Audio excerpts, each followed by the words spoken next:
good art is always recognizable because it carries us. It carries us to higher things. It elevates us.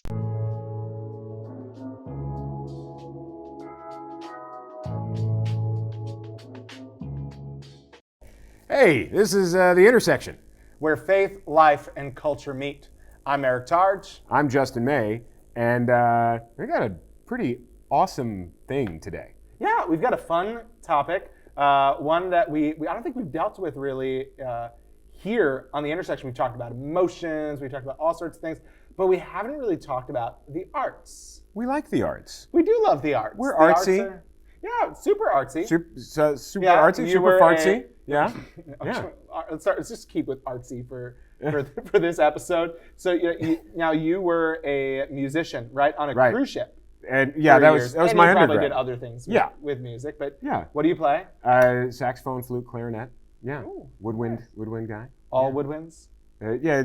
Those are the three main ones. Yeah. Three main ones. Yeah. And I'm also an arts guy. Right. I was in theater, used to sing quite a bit of opera and different things like that, mostly arias and things like that. And I love the arts. I think the arts is fun, and I consider myself a somewhat mediocre but aspiring culinary artist. Yeah, I like to mix things up occasionally here, but we're going to be talking about the arts, not in a typical way, right? We're gonna intersection it up a bit, right? We're gonna bring this to the. Did you just verb that? I verbed us. You just verb? I don't know. We're a verb. I feel awkward about that. That feels invasive. No. This is good. This is good because what we're doing is we're meeting at the intersection. The intersection. We're meeting at the intersection of arts and suffering. I'm suffering right now. No, stop. That you verbed this, and now I'm suffering. This is okay. Well, I thought it was very clever. Leave your comment later. Yeah, tell us how clever I am. Please leave us a comment. How much clever Justin lacks cleverness. He is. But we're not going to be talking about it alone. Right? No. To be honest, we basically came up with this topic because we wanted to interview our guest. That's so true. It's so 100% true. This is a moment of reality there. All right, Eric, who are we talking to today? Well, Justin, I am incredibly excited for the person we're talking to today. Me too. Because they are actually my former boss. Now, I wasn't, direct report to this person. I was a small pawn in the game. No. I was a low-level person, and I had other direct supervisor. Not much has changed. Not much has changed. True. But I was so blessed when I was working for this organization before I came on at the Moody Church, and I can tell you that this was not like other organizations. It wasn't like Amazon, where people I'm sure that most people at Amazon weren't like, oh, Jeff Bezos is the greatest, or at Facebook, it's like, oh, Mark Zuckerberg. There were people that were probably like, I don't know. Everyone at this organization loved our founder, and we saw that every year at conferences and all different things. It was Joni and Friends, and today our guest is none other than Joni Eareckson Tada. Hey, Eric, nice to be with you. Good to see you, Joni. Welcome. So glad you're Absolutely. here. Thank you. I feel welcome anytime I'm connected with anything to do with Moody. Well, we are just so incredibly blessed and over the moon that you would spend some time with us, and especially to talk about this topic. We're just so excited to talk with you about the arts in this conversation we're calling Singing Through Suffering. That's certainly something that I do. I sing my way through suffering. I think that is it's a strong suggestion, if not a command, in the book of James. If anyone who is happy, let him sing. And Eric, even though I'm a quadriplegic, even though I've battled stage 3 cancer twice, and I deal daily with chronic pain, I'm not a sad person. I'm a happy person because I trust a sovereign God. So I've got plenty of reason to sing. Yeah, I don't think anyone I know at Joni and Friends, or anyone I know who's ever met you, would describe you as sad.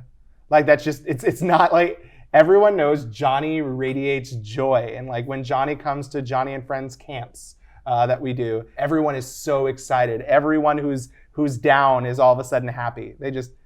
Joni brings joy with her. She brings the joy of Jesus with her. But we're talking today, Joni, about the arts, because that's something that you have used, singing, painting, and we'll talk about those at different points. But a question I really wanted to ask you, obviously I think people who know your story know that the arts were really important to you after your diving accident. Was that an important part of your story before the accident as well? Eric, yes, I grew up around art. My father, although a housing contractor, was a stellar artist.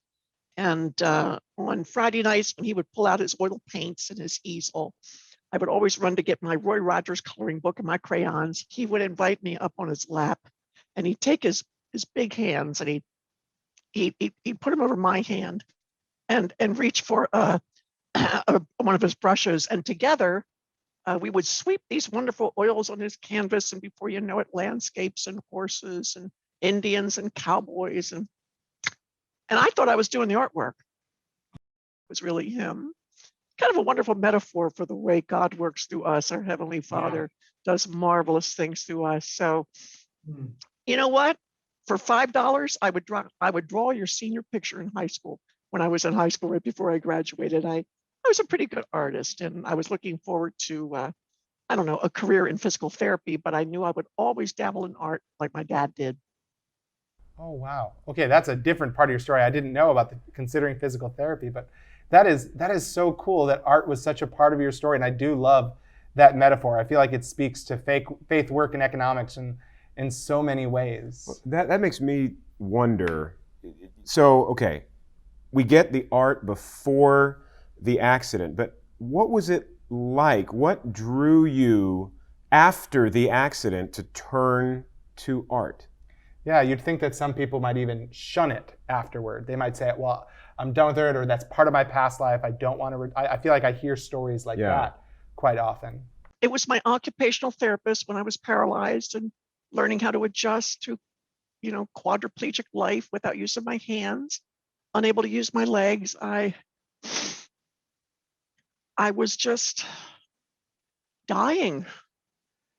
And it was my occupational therapist who said, Joni, you can use your mouth. You can draw and write and type and paint holding brushes and pencils between your teeth. And so I gave it a try. And immediately I saw, oh my goodness, here's a way to express what's happening on the inside. I can put something on the outside. I can actually do something. Let me wipe my nose, Rain, if I may. And I could actually do something. And so I want to show our viewers, and of course, those who are listening on the podcast will have to go on their website to see this rendering that I did of myself. It was a self-portrait. And as your viewers will see, and of course, our listeners will check it out, it's a strikingly frightening image, self-portrait. It's a face of anguish because I wanted to convey, oh God, this is now my life. I've got to do this. I've got to be paralyzed for the rest of my life. I was an athlete. I played tennis. I rode horses. I painted with my hands. But now I'm reduced to this. And so I wanted to convey that kind of anguish. And even though I have painted far more beautiful landscapes and renderings of them all, of the hundreds of things I've painted, this charcoal sketch is my favorite because it's visceral, guttural. It is rugged and robust. It's so real because you know what? It's not just my portrait. It's the portrait of anyone who gets hit broadside with painful suffering and doesn't know how to put it together. Joni, how long after the accident did you draw this? Was this weeks, months, years? It was about 1.5 years, almost 2 years.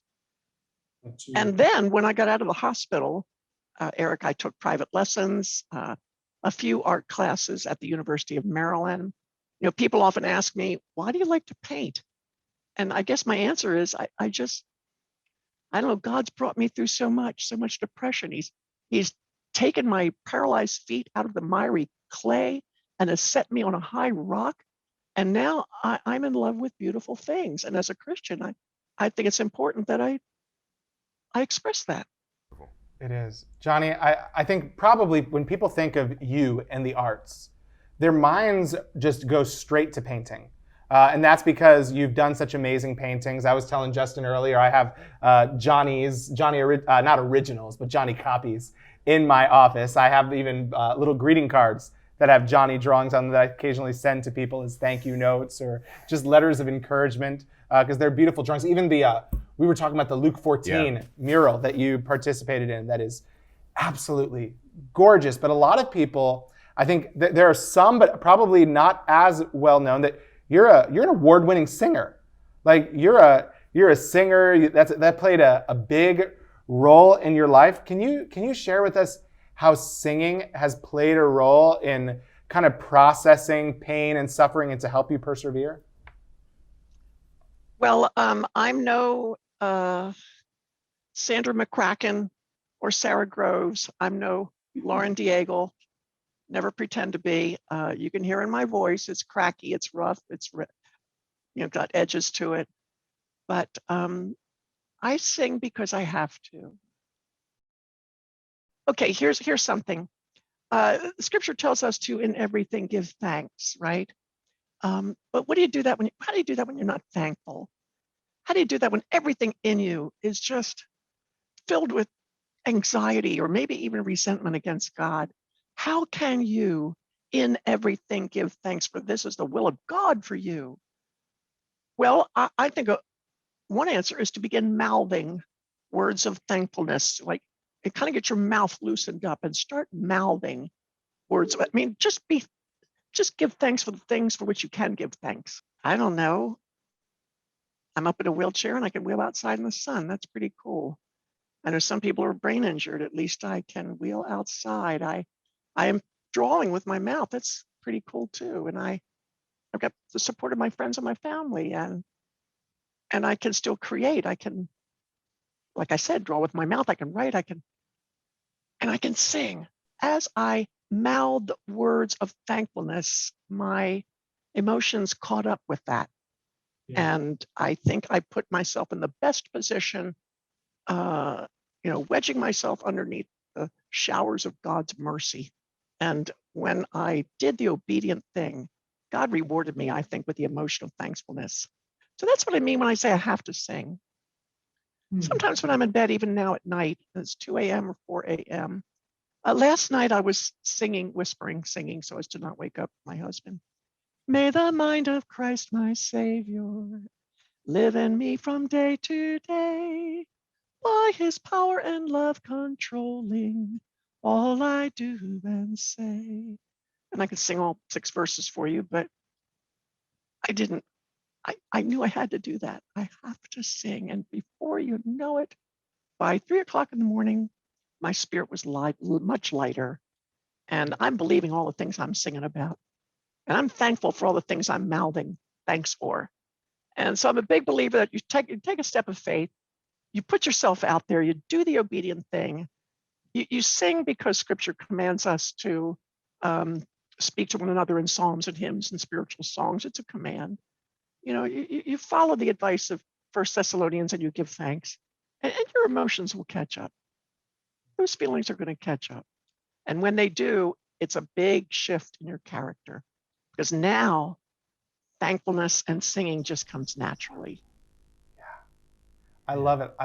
Last year, we were talking with Dr. Jocelyn Carter, who is a professor of psychology here in Chicago, and she was sharing with us how thankfulness is considered by most psychologists to be the driver of the emotions. When we express gratitude, it affects all of our emotions and helps them to move properly. And so what you're saying reinforces and puts meat on those bones. Really, really does. It's the Romans chapter 1 kind of thing. God gave them over to their own lust. Why? Because they refused to be grateful. And so gratitude, as you just said, Eric, I'm so glad you said this, is so key, so fundamental to emotional health and, of course, spiritual health. Hey, I know you got other questions about singing, but we got off the topic of art so quickly. Can I share with you one? It's a statement by Roger Scruton that has guided me so much. He once posed the question. He said, why do beautiful things matter? Because I think he recognized that Western civilization had lost its its touch with beauty, which is, of course, is only a symbol of our culture's loss of touch with reality, especially any reality beyond the material world. And he talked about how today there's this this modern and even postmodern embrace of ugliness fills the pages of books, movies, popular music. I mean, today's art by some critics might be dead animals in a tank, or literal piles of trash, or urinals. And to call these things art, oh my goodness, isn't just robbing the word art of any meaning, it robs our world of meaning. And he talked about how beauty functions on a higher order. Beauty reminds us, as nothing else, that there's much, much, much more to life than matter, than utility, than, I don't know, subjective taste. Good art is always recognizable because it carries us, it carries us to higher things. It elevates us. That's what art should do. That's what beautiful art should do. And we all know what it's like to be transported by, you know, a glorious sunset. Oh my goodness. Or this amazing symphony or mysterious painting or an exquisite meal. And suddenly when these things dawn on us in these, you know, kind of like our distracted moments, we're elevated. Life is worthwhile. There's something within us that resonates with that kind of order and beauty. And I think that God built into us, our world,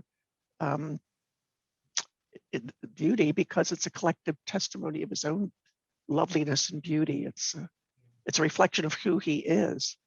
And I just think I would encourage anybody who's listening or watching to, if you're an artist, get out there, put your stuff out there, you know, start showing at local festivals and fairs and make it beautiful, make it transcendent, help elevate people's tastes to a higher level. Joni, can I jump off that question? Because when you're talking about beauty, and I love the different vantage points you bring at that. For me, when you said culinary arts, I'm like, yes, I'm a foodie. Like if I like, you bring me to any Stephanie Izard restaurant here in Chicago, Girl in the Go, Duck Duck Go. And I know I'm advertising for them accidentally now, but like those are the places for me. I'm like, I'm happy. I love the weird fusions. What is beautiful to you? What, like, at least right now, and I realize that changes. Like right now, as you think about beauty, what to you just goes, yeah, that's beautiful. There are usually things that are simple, refined, pure, uncluttered. I do not like to gild the lily. I like things natural as they are. It might be a glorious sunset. It might be the sublime smile on my husband's face. It might be the large and calloused hands of my friend who gets me up in the morning. They are rugged. They're handsome hands. They're beautiful. And I think that I resonate with stuff like that, a glorious sunset, a beautiful symphony, yes, and even an exquisite meal, because they're transcendent. They transcend the ordinary. These things lift and inspire you. And they should always point us away from this world to something inspiring, something exalted. You know, okay, this is a thing by John Piper. He said this, so this is not original to me. He talked about, what a lovely rose bush. Look at this, the artful unfurling of the blooms, the exquisite color, the variation in the petals. It's just stunning. But you know, you just don't focus, you know, like you just don't like become all ghettoized around that little flower. No, it there's a beam attached to it that lifts your eyes to heaven, and you say, "Oh, what a glorious God I have to have created such beauty." That's what a good meal should do. That's what a beautiful sunset should do. A glorious symphony, a great book, a stunning poem that brings you to tears. The proper response for the Christian is, "Oh my goodness, God, that you did this." That you put it in man's heart and mind to create something like this. Wow, you are awesome. You know, that's what beauty should do. Good art, good food, good music, it should do that. That is such a good word, that art should pull us beyond ourselves. I feel like that really connects to the question that you were talking about yesterday about pride in art. Can you? Well, I feel like it connects so well.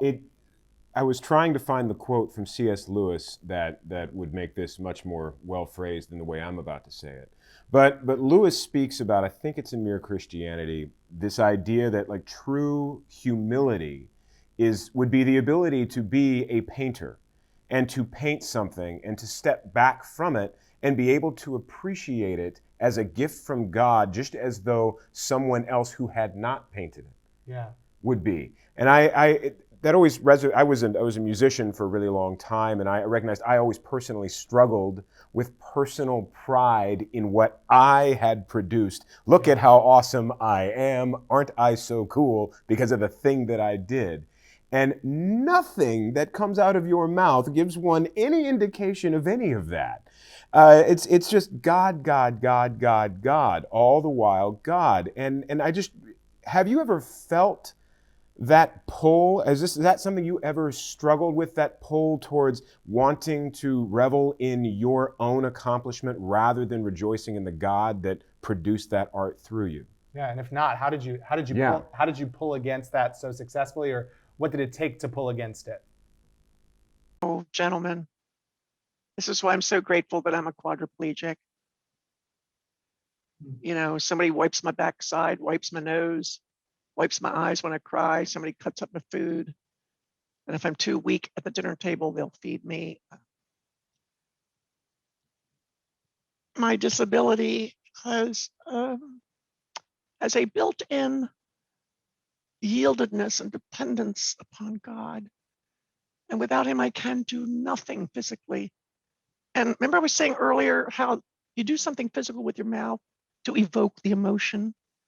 Well, in the same way, my physical disability, which is very humbling and at times humiliating, has for me evoked a gratitude that is, oh God, look what you just did on canvas. Oh my goodness. I mean, look how orderly you are. Look at this exalted composition. Look at this vantage point that meets beyond the canvas line and lifts my eye. That's you. I'm just reflecting something about you. And I think my disability has helped me. And I don't know what I would be like were I not a quadriplegic. I tremble to think what I might be. But a disability helps me not believe my own press releases. It helps me to not cherish inflated ideas of my own importance, or it helps me not hog the spotlight. It's humbling.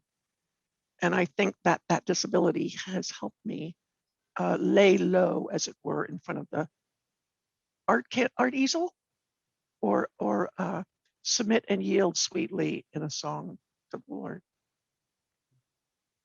I wouldn't recommend anybody go out there and break their neck, though. You don't want to do that. Let God just orchestrate your own trials. Don't go looking for him. Just steward wisely the suffering he's already given you. Oh, that's good. Joni, I feel like you brought us back to suffering, which is a good place, because that's what we wanted to talk about: singing through suffering, looking at the arts in suffering, and arts just in general, and looking at its beauty. I'm curious, with all that we've talked about in mind, and your most recent history. You had cancer multiple times. You recently have just been treated again for cancer and then for COVID, which is incredibly dangerous for someone who is quadriplegic, has lung issues, and the cancer and all that stuff. It's just like, I'm so grateful to God that he has preserved you, because our world still needs Joni, at least for right now. He still wants to use you. So Joni, I have a question though, because with singing being a big part, and you shared about that, I know personally, when I'm going through times of suffering, sometimes it's like, okay, I need to take in this kind of song. I want to listen to this type of music. That's the music I'm going to listen to. And then there's sometimes a different type of music that I'm going to sing. Was that the case for you? Were you drawn to listen to music differently than you sang certain songs? How did that work? Well, I will say that when I was first injured, the Beatles and Joni Mitchell were the anthems of my, there was a musical score for my life. Oh, You know, I was so depressed. Blackbirds singing in the dead of night, you know, take these broken wings and learn to fly into the dark black night. Or Joni Mitchell, what does she sing? Still I send out my prayers, wondering who is there to hear. With heaven full of astronauts and the Lord on death row. You don't want your mind thinking about that stuff.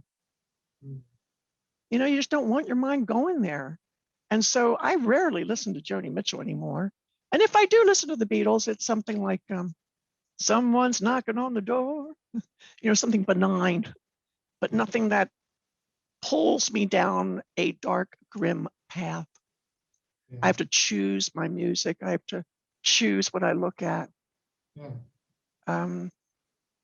I'm sitting here, obviously in a corner of my living room, but I'm looking out the sliding glass door here, and right out on the patio wall, my husband put a sign, and it reads, "So very thankful, forever grateful, unbelievably blessed."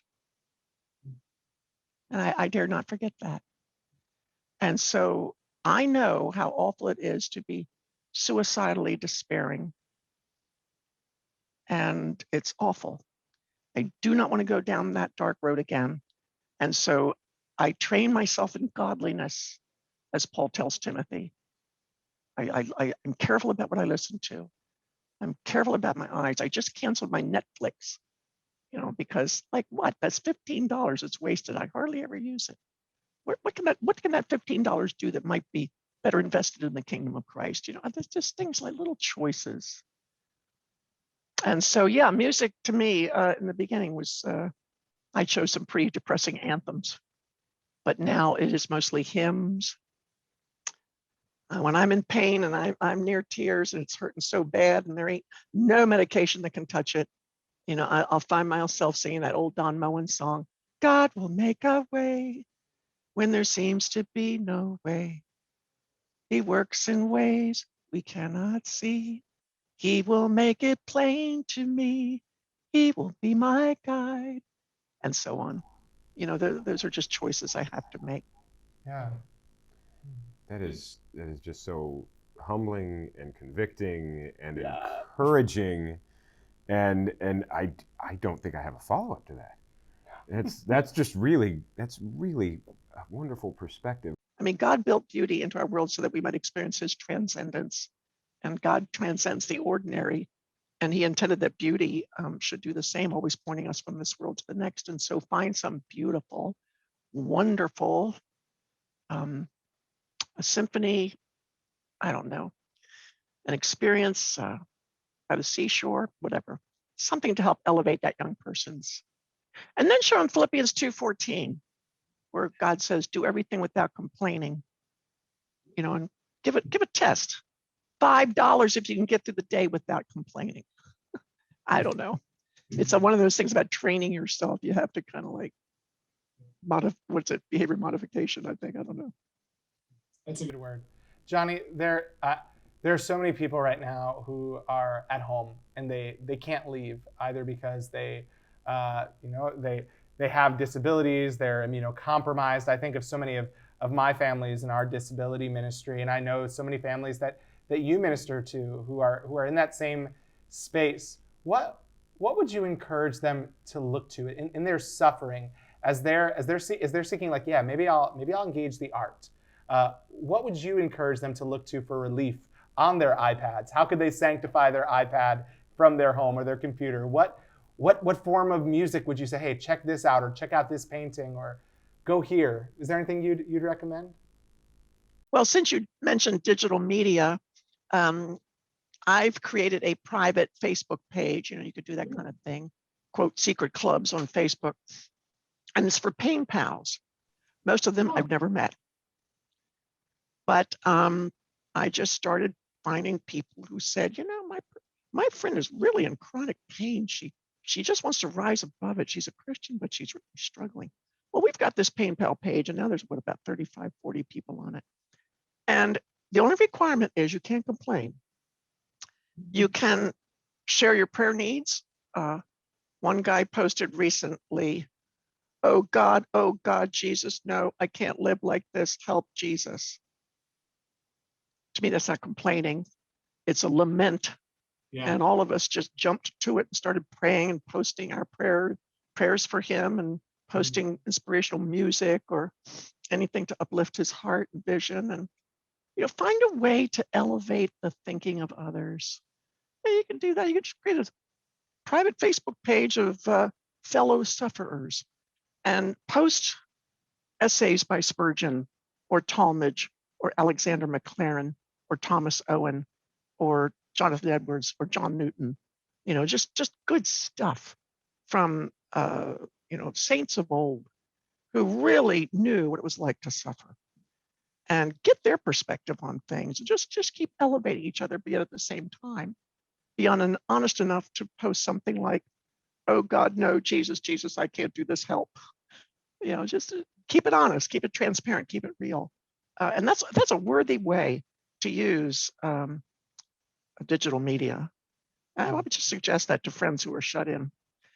You should always be able to find somebody else who's suffering worse than you are, and do what you can to make a difference in their life. A phone call, an encouraging note, a $10 Amazon gift card, I don't know, Uber Eats gift certificate, just anything just to help them. That's a wonderful. And it'll help you. Joni, thank you so much for taking this time with us today. We so appreciate you. You're a blessing to us, a blessing to all of God's people. And so thank you for being here. Thank you, Joni. Absolutely. I'm so very thankful, forever grateful, and unbelievably blessed. Whoa, that was Phenomenal. That was Amazing. really I love Joni Eareckson Tada. It's hard not to, man. The world is just blessed to have Joni Eareckson Tada. The church is blessed. God's people are blessed. I had a little bit of stress in my day earlier. And about 30 seconds into that conversation, I'm like, well, you're an idiot. It's just hard. It's just hard not to smile. Yeah. It's hard not to smile when you're talking to Joni, even when you're talking to Joni about suffering. And we hope that you smiled while listening to this or watching this, however you took this in. And please know that we pray that you will take a step further into looking at, how is it that God might use the arts to help you to sing through suffering or paint through suffering, Just to pull your or gaze cook through suffering. Yeah, pull your gaze off of yourself and your own problems and onto the gracious God who gives us beauty and art. If you liked this episode, press like, subscribe. If you're on iTunes, leave us 5 stars, not just one, and a comment. Yeah, let us know wherever you are. Yeah, something beautiful in ugly, or maybe links to things that you find beautiful, or but especially if they're like really annoyingly ugly. Oh no! Don't do that. Yeah. Don't do So that. ugly pets. Set ugly pet pictures. Oh. Yes, done. Ugly pets.